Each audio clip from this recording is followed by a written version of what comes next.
The Attorney General at the time of the court filings, 2015 and 2016, was Loretta Lynch. Democrats said tonight Republicans may be overplaying the connection. Clearly, someone in the United States government had to make an exception. And what we've learned, or what has been reported, is that that was granted in order to allow her to come to the United States to defend her client in a major international trial in New York. That seems like a reasonable use of the parole option. After the June 2016 Trump Tower meeting with Donald Trump Jr., Jared Kushner, and then campaign chairman Paul Manafort, Veselnitskaya heads to Capitol Hill, where she can be seen in the background of this video at House Foreign Affairs Committee. It's not clear from our reporting tonight what her immigration or parole status was at that time, Martha. Catherine, thank you very much. Catherine Herridge in Washington. So here with more, Marc Thiessen, former chief speechwriter for President George W. Bush, and Juan Williams, co-host of The Five. Both, of course, are Fox News contributors. Gentlemen, welcome. Good to have both of you with us tonight. Marc, let me start with you in D.C. Yeah. You know, there's now all of this speculation about this woman and what her connection is. She apparently worked with Fusion GPS on some of the investigation into this election-related matters as well. You know, it's possible that perhaps somebody wanted her to be in this country. You know, you can go down that road if you want to, and no doubt people are going to be investigating all sides of this. No, absolutely. And look, I mean, Trump was factually correct when he said that Donald Trump Jr. met with a Russian lawyer who was not a government lawyer. That is a fact. However, it's deeply misleading because Donald Trump Jr. thought he was meeting with a Russian government lawyer. If you read the emails that he was sent, according to the emails, he was asked to meet with, quote, a Russian government attorney who was flying over from Moscow for this purpose on Thursday, and that the Crown Prosecutor of Russia had offered to provide the Trump campaign with official documents that was part of Russia's government support for Mr. Trump. And he said, I love it. He took the meeting. Now, is that a crime?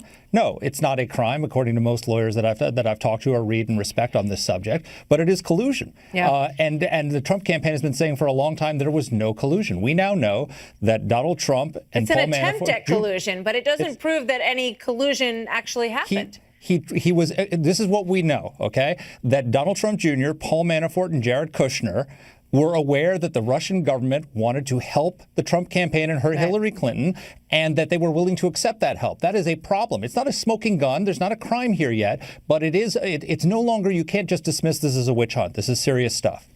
Juan. I think Marc's right. It's interesting to me to hear the president talk about this, because when they bring up the whole business of, the Obama administration let this lawyer in the country, it's not our fault.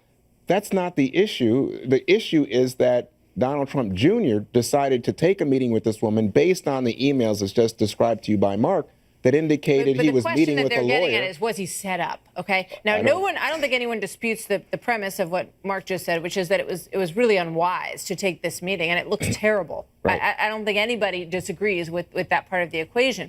The part that's raised by why she was allowed under this statute to stay in the country, that was in January when she was working on that case. She's still here in June, according to this timeline. Correct. She's also apparently involved in this Fusion GPS company. They had some relationship. They're the people who were trying to do the dossier on Trump through Christopher Steele. So, you can kind of let your Jean Le Carre plot, go along here with this and ask yourself, what is this woman up to? Is she setting him up? Is she trying to get him in the room to do it like some sort of sting operation? Well, wait a second. I mean, it's not that you would think that it was Fusion and the Steele report on Trump and Russia and all that. It's more that we know that the Russians co-opt people. Absolutely. And that this is their strategy. This is the way they buy into people and the way they confide in people and get them to suddenly be offering information. That's the danger here. Yeah, and there's a piece, Marc Thiessen, by David French, that says if you think ever that you're going to sort of play with the Russians and that you're going to come out of it with what you want and that they're not going to get something too, you're sadly mistaken. Yeah.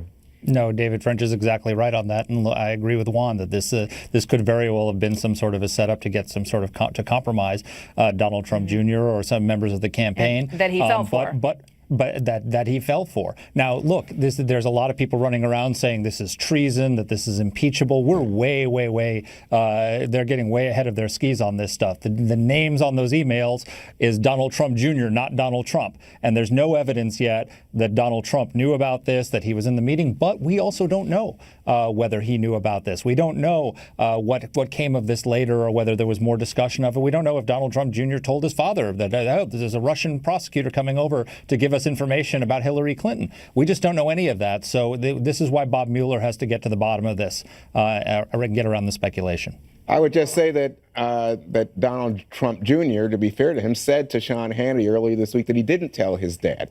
The problem is it's hard to believe that Paul Manafort and Jared Kushner, the son-in-law, his brother-in-law, are in this meeting, and somehow nobody mentions to the principal, oh, yeah, we had a meeting with a Russian lawyer who said she had information from the Crown prosecutor in Russia. That seems alarming to me. I don't know. But the fact that the campaign manager's in the meeting suggested it was a high-level meeting. Seems odd. All right. More to come. Stay tuned. Thank you, guys. Good to see you both. So some conservatives